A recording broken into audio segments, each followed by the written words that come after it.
नेत्रहीन संत की कहानी। एक बार एक राजा अपने सहचरों के साथ शिकार खेलने जंगल में गया था। वहां शिकार के चक्कर में एक दूसरे से बिछड़ गए और एक दूसरे को खोजते हुए राजा एक नेत्रहीन संत की कुटिया में पहुंचकर अपने बिछड़े हुए साथियों के बारे में पूछा।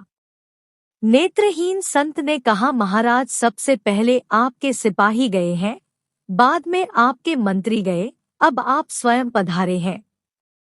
इसी रास्ते से आप आगे जाएं तो मुलाकात हो जाएगी।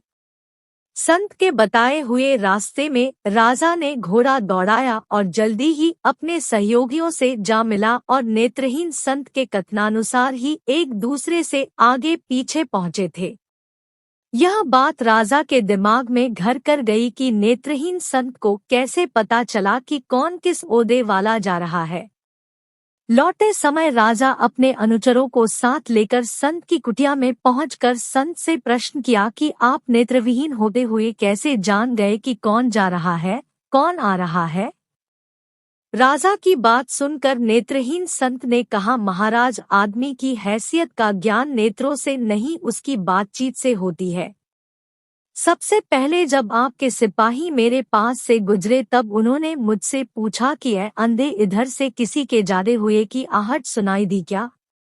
तो मैं समझ गया कि यह संस्कार विहीन व्यक्ति छोटी पदवी वाले सिपाही ही होंगे।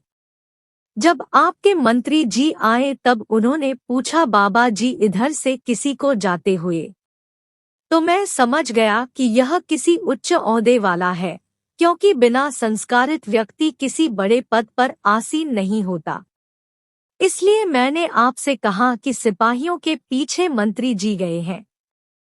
जब आप स्वयं आए तो आपने कहा, सूरदास जी महाराज, आपको इधर से निकल कर जाने वालों की आहट तो नहीं मिली, तो मैं समझ गया कि आप राजा ही हो सकते हैं, क्योंकि आपकी वाणी में आदर सूचक शब्दों का समावेश था और दूसरे का आदर वही कर सकता है जिसे दूसरों से आदर प्राप्त होता है, क्योंकि जिसे कभी कोई चीज नहीं मिलती तो वह उस वस्तु के गुणों को कैसे जान सकता है। दूसरी बात, यह संसार एक वृक्ष स्वरूप है। जैसे वृक्ष में डालियां तो बहुत होती है, पर जिस डाली में ज्यादा फल लगते हैं वही झुकती है। इसी अनुभव के आधार में मैं नेत्रहीन होते हुए भी सिपाहियों, मंत्री और आपके पद का पता बताया। अगर गलती हुई हो महाराज तो क्षमा करें। राजा संत के अनुभव से प्रसन्न होकर संत की जीवन वृत्ति का प्रबंध राजकोष से करने का मंत्री जी को आदेशित कर वापस राजमहल आया। शिक्षा। आजकल हमारा मध्यम वर्ग परिवार संस्कार विहीन होता जा रहा है। थोड़ा सा पद, पैसा व प्रतिष्ठा पाते ही दूसरे की उपेक्षा करते हैं, जो उचित नहीं है। मधुर भाषा बोलने में किसी प्रकार का आर्थिक नुकसान नहीं होता है। आत्म मीठा बोलने में कंजूसी नहीं करनी चाहिए। राधे राधे।